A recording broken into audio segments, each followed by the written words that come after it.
Sallallahu alaihi. Assalamualaikum warahmatullahi wabarakatuh dan salam sejahtera. Salam satu Malaysia dan salam saya ucapkan kepada warga RPG Kampus Bahasa Melayu.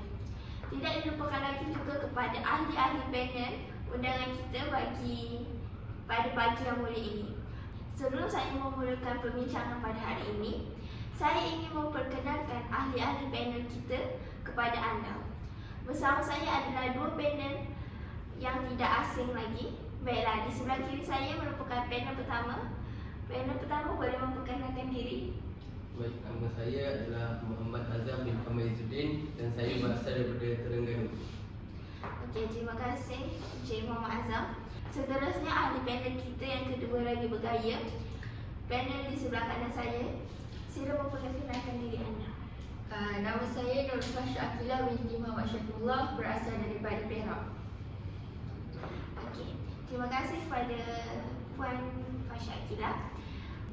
Sebelum saya memulakan perbincangan ini, izinkan saya mengupas sedikit tentang tajuk forum kita pada hari ini. Pergaulan bebas. Seperti yang kita sedia maklum, pada hari ini sudah hilangnya adab pergaulan di antara lelaki dan juga perempuan yang bukan ajnabi. Pergaulan atau iktilat pada bahasa Arabnya dalam Islam membawa maksud pergaulan dan pencampuran antara lelaki dan wanita ajnabi di satu tempat, iaitu berlaku interaksi dalam bentuk perbuatan di antara seseorang dengan orang lain. Iaitu ia hanya berlaku di antara 3 orang atau lebih. Ini berbeza dengan halwat yang terdiri daripada 2 orang saja. Oleh itu, Islam menetapkan peraturan antara sesama manusia dari antara lelaki dan perempuan.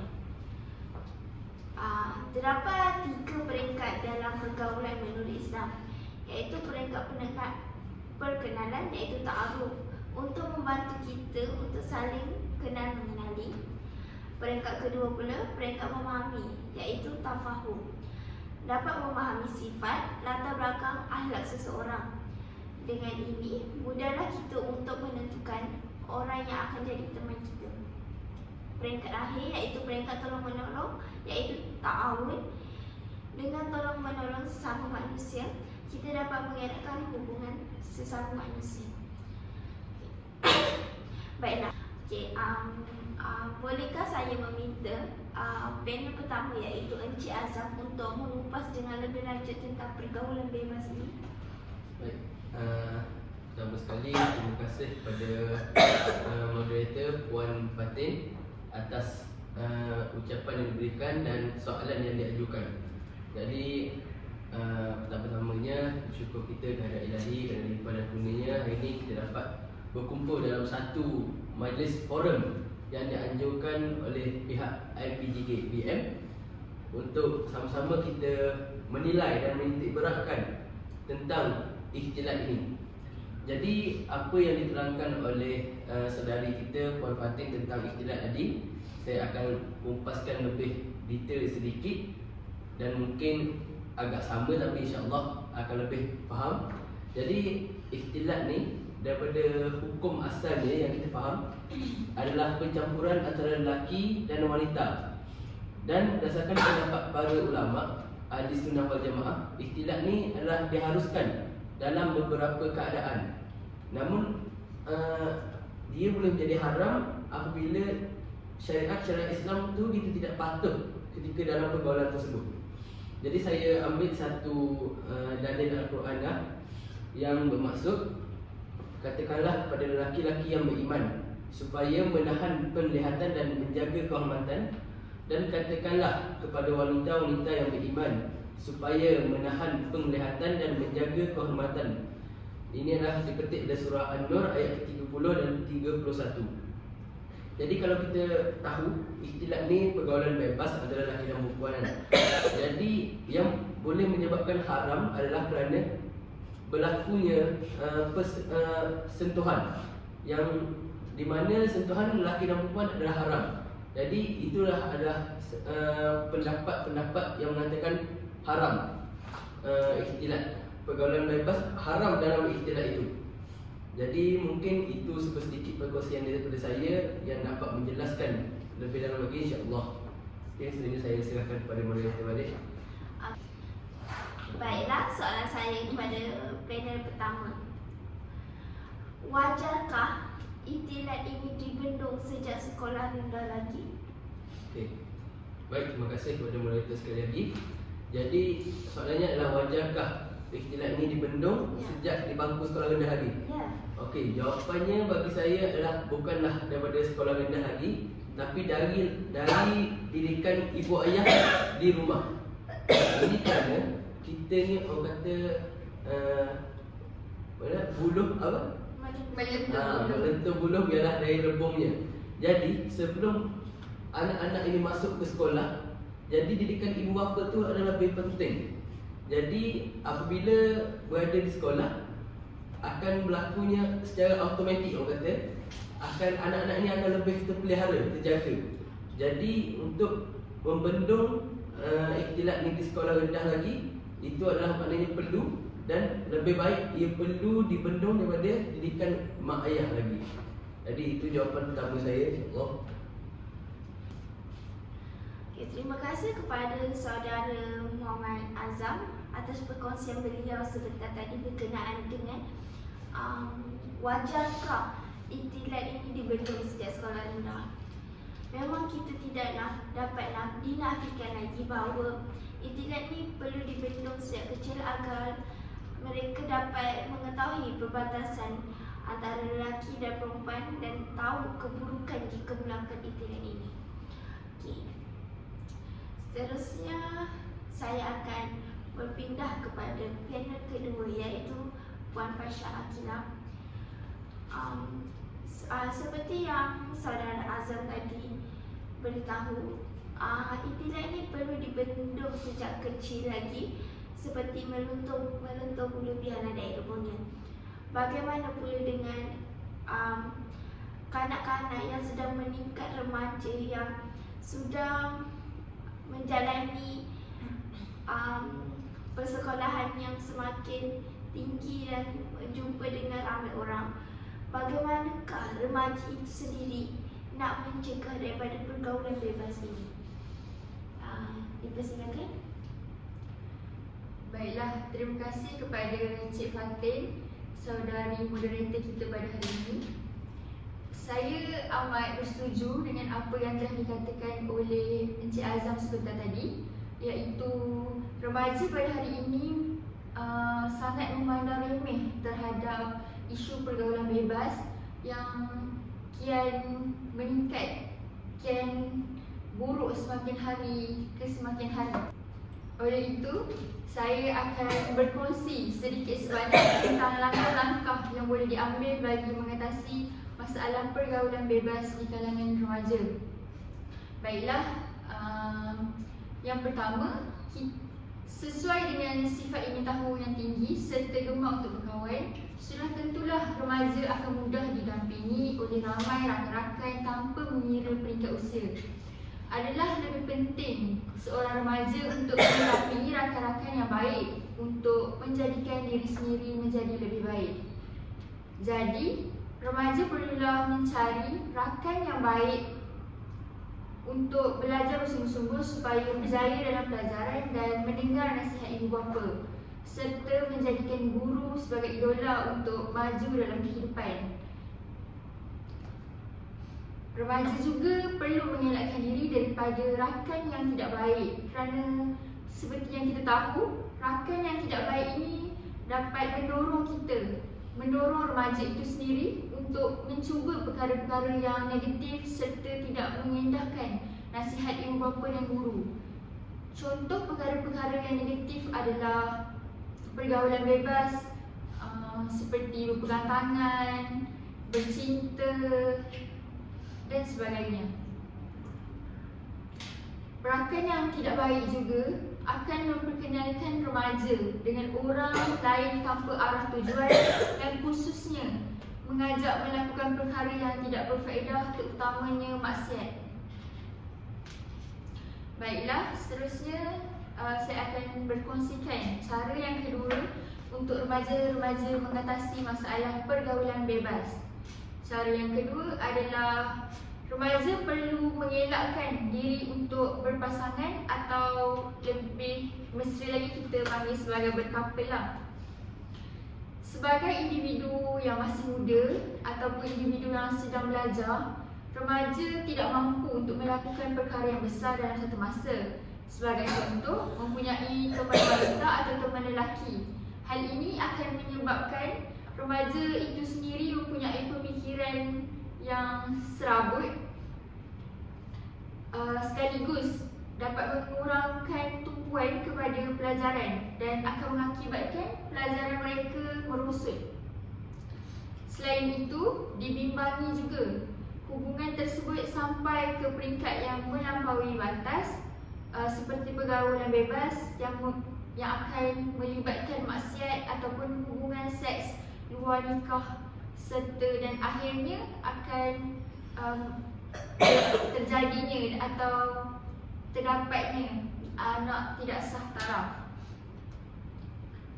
Perkara itulah yang sangat perlu kita jauhi supaya kita tidak akan dipandang hina oleh masyarakat. Perkara ini juga akan membuatkan ibu bapa kita berasa malu dan akan jatuh ke bawah mereka. Baiklah, cara yang seterusnya adalah remaja boleh mengawal diri terhadap media sosial. Seperti yang kita tahu, media sosial pada hari ini tersangatlah tidak dibendung isi-isi kandungan di dalamnya. Aspek ini memerlukan kerjasama yang padu antara remaja dan ahli keluarga, pihak sekolah, masyarakat dan pentadbiran negara juga. Seperti yang kita tahu, dunia tanpa sepadan ini pada hari ini telah menyebabkan semua maklumat tidak ditapis mampu sampai kepada pengetahuan remaja. Bukan sahaja remaja, malah seperti yang kita tahu, kanak-kanak kecil sekarang kanak-kanak kecil sekarang sudah terdedah dengan media sosial kerana ibu bapa mereka sendiri yang berikan. Oleh yang demikian, kawalan terhadap maklumat yang boleh diakses oleh remaja perlulah dibendung. Jadi, sebagai ibu bapa dan guru, perlulah memainkan peranan yang penting kepada remaja sebaik mungkin. Ibu bapa dan guru juga perlu menerapkan kesedaran kepada remaja ini untuk menjauhi portal-portal media yang mempengaruhi negatif kepada fikiran dan emosi remaja. Sebagai contoh, ibu bapa dan guru-guru perlu mengawasi apa, terutamanya ibu bapa lah, perlu mengawasi apa yang anak mereka lihat. Walaupun anak mereka sudah remaja, mereka perlu cek telefon bimbit anak mereka supaya tidak terjerumus dalam perkara-perkara yang tidak baik, terutamanya maksiat ataupun pergaulan bebas ini. Saya rasa itu saja perkongsian saya. Saya serahkan kembali kepada moderator. Terima kasih kepada saudari panel kita yang kedua, iaitu Puan Fasha Akira,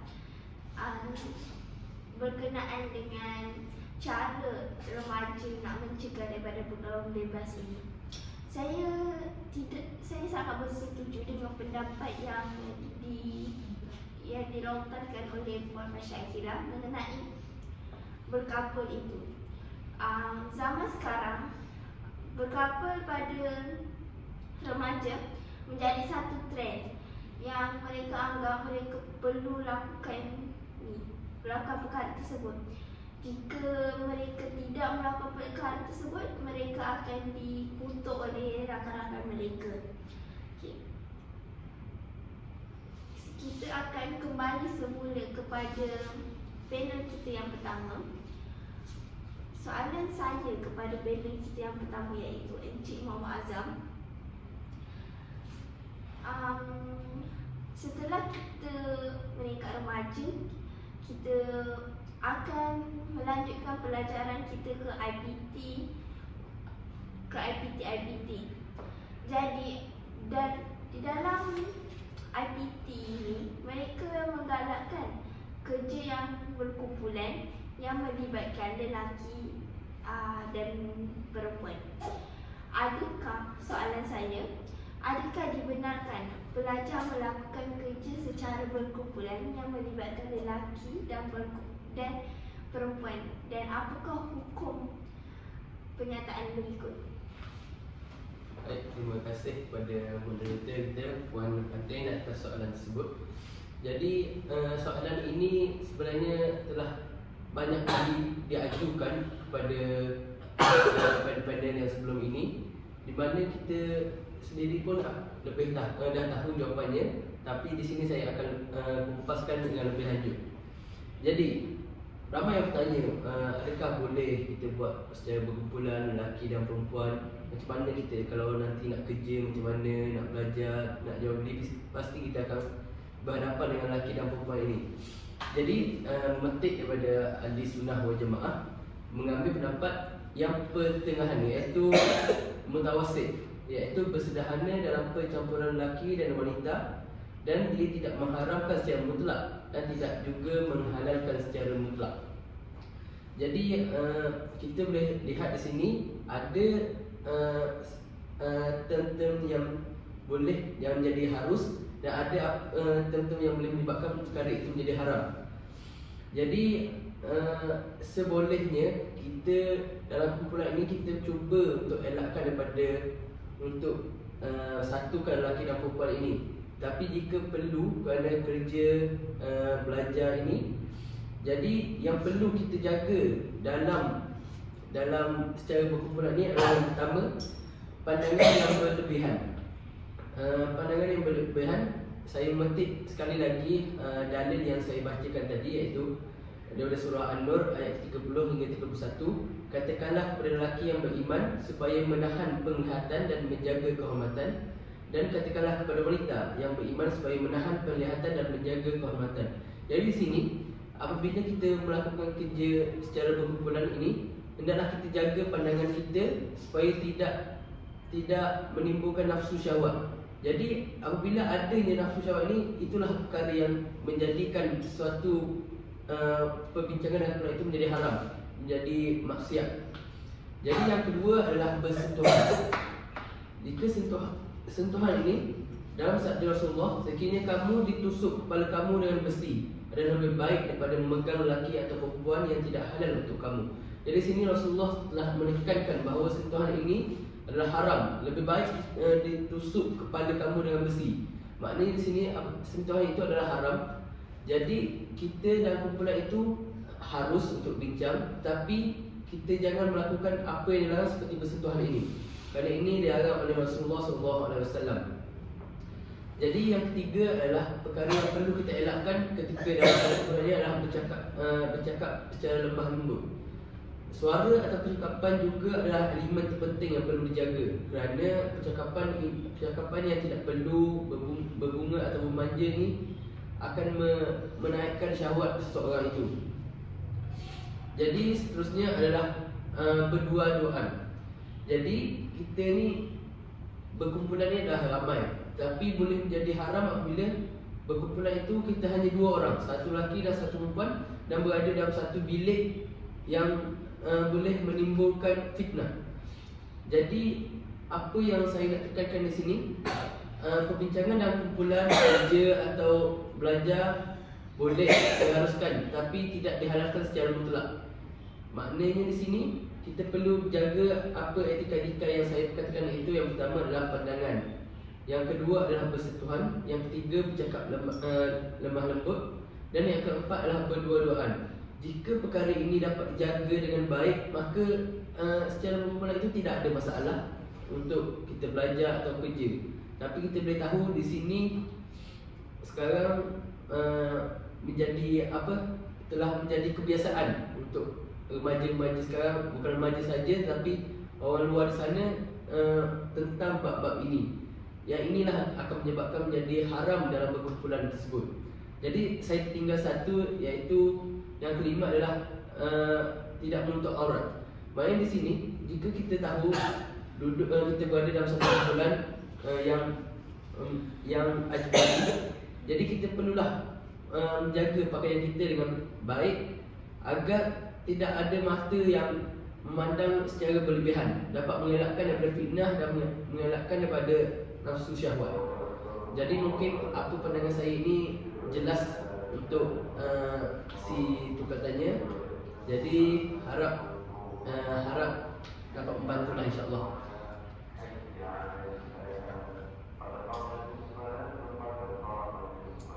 Terima kasih lagi sekali kepada saudara Muhammad Azam atas perkongsian beliau sebentar saja tadi. Saya sangat tertarik dengan pandangan beliau mengenai isu tersebut dan saya sangat bersetuju 100% atas apa yang disampaikan. Seterusnya kita akan memindah pula kepada panel kita yang kedua. Kalau yang diterangkan tadi oleh panel kita yang pertama, iktilat dalam pembelajaran. Bagaimana boleh iktilat di tempat kerja dan dari segi perubatan, di mana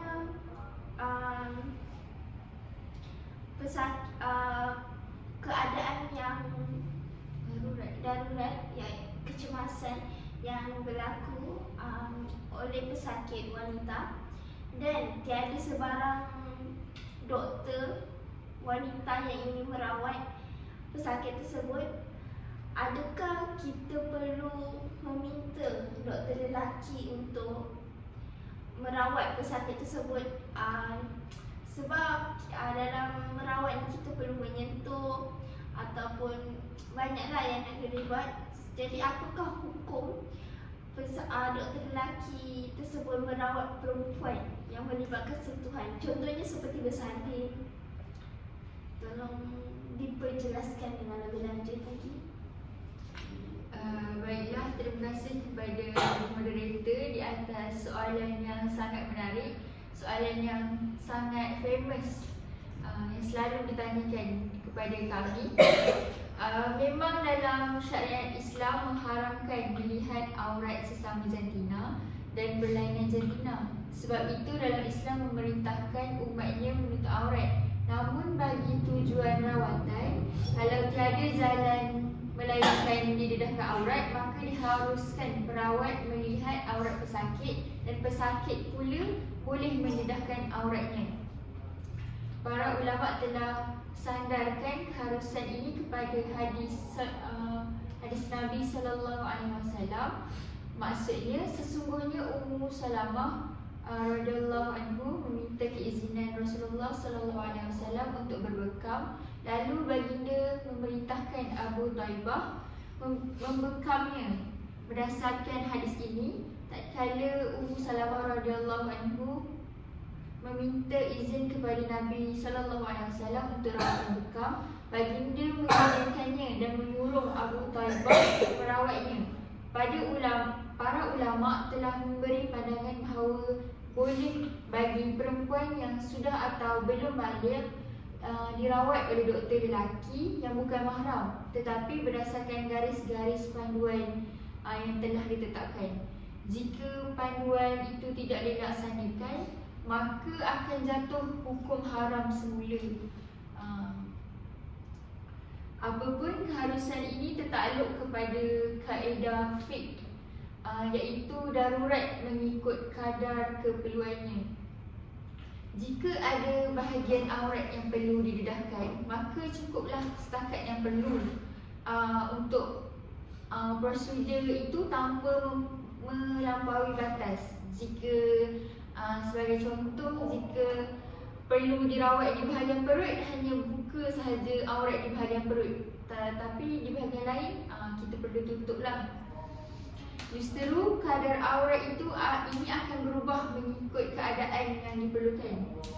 Dari segi perawatan pula, ada prosedur yang bersifatkan pemeriksaan, penyiasatan, penyelidikan dan seumpama dengannya. Jadi perkara itu jika memerlukan pendedahan aurat, maka sama juga sekadar hanya diperlukan sahaja, tidak boleh lebih-lebih. Situasi lain yang juga menyumbang kepada keadaan darurat melihat aurat antara perawat dan pesakit yang berlainan jantina adalah disebabkan oleh kekurangan doktor dalam bidang tertentu. Contohnya, contoh yang sangat common lah adalah pakar sakit puan di kalangan wanita di negara kita sangatlah berkurang. Sebab itulah kita memerlukan doktor lelaki untuk merawat dan menjadi pakar sakit puan untuk bersalin ataupun memeriksa keadaan wanita mengandung. Berhubung dengan soalan yang telah ditanyakan oleh moderator sebentar tadi, maka keharusan untuk melakukan perkara tersebut tertakluk kepada yang pertama adalah ketiadaan doktor wanita. Kalau dah tak ada doktor wanita, barulah doktor lelaki pula yang mengambil tugas. Tapi kalau ada doktor wanita, sebaiknya doktor wanita lah yang perlu menjalankan tugas itu. Dan yang kedua adalah dengan kehadiran suami atau mahramnya. Jika doktor lelaki mahu merawat para isteri, suaminya perlu menemani isteri itu ketika rawatan bersama doktor lelaki itu dijalankan. Jadi tiadalah masalah atau apa-apa yang timbul lah. Seterusnya, yang terakhir, doktor lelaki itu perlu menjaga batas, hanya menyentuh atau melihat aurat yang perlu sahaja. Sebagai contoh, kalau salin hanya melihat yang tertentu sahaja dan niat hanya untuk menolong, bukannya untuk yang bukan-bukan. Jadi saya rasa itu pendapat saya tentang apa yang ditanyakan oleh Cik Fatin sebentar tadi. Terima kasih atas pendapat panel kita yang kedua tentang penerangan yang jelas dan lanjut sebentar tadi mengenai perkara tersebut. Jadi suami-suami di luar sana, janganlah marah jika isteri anda dirawat oleh doktor lelaki jika mahu bersalin. Jadi ada apa-apa yang ingin ditambah oleh panel kita yang pertama mengenai perkara tersebut? Baik, saya selitkan sedikit tambahan. Jadi di sini saya nak tambahlah sedikit tentang cara-cara untuk kita menjaga ikhtilat ini supaya di luar sana kita lebih terjaga.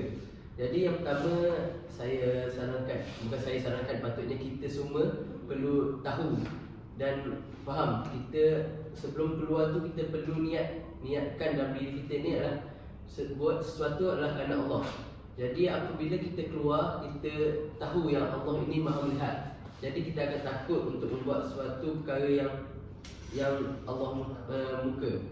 Jadi yang kedua adalah matlamat kita. Jadi kita ni perlu ada matlamat sendiri. Jadi apa kita buat ini untuk keperluan ini saja.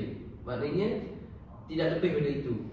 Jadi yang ketiga, kita perlu tahu batas-batas pergaulan kita sendiri, iaitu ini adalah ilmu kita sendiri, ilmu agama kita sendiri yang perlu wajib kita ketahui tentang batas-batas penjagaan ini. Jadi yang seterusnya, kita perlu menjaga adab kita ketika bercakap. Jadi seperti yang saya terangkan tadi adalah bercakap lemah lembut. Jadi apabila kita secara logikal kita tahu kata-kata itu boleh membawa kepada nafsu, jadi kita perlulah tahu dan jaga sebaiknya kata-kata tersebut. Jadi seterusnya, kalau seeloknya lah di tempat belajar, tempat kerja, perlu mengasingkan tempat antara lelaki dan perempuan. Jadi ini akan lebih membantu kita untuk menjaga ikhtilat. Dan seterusnya kita perlulah menjaga aurat kita, menjaga adab kita. Dan ini boleh dikatakan adalah faktor punca ikhtilat ini tidak dapat dibendung.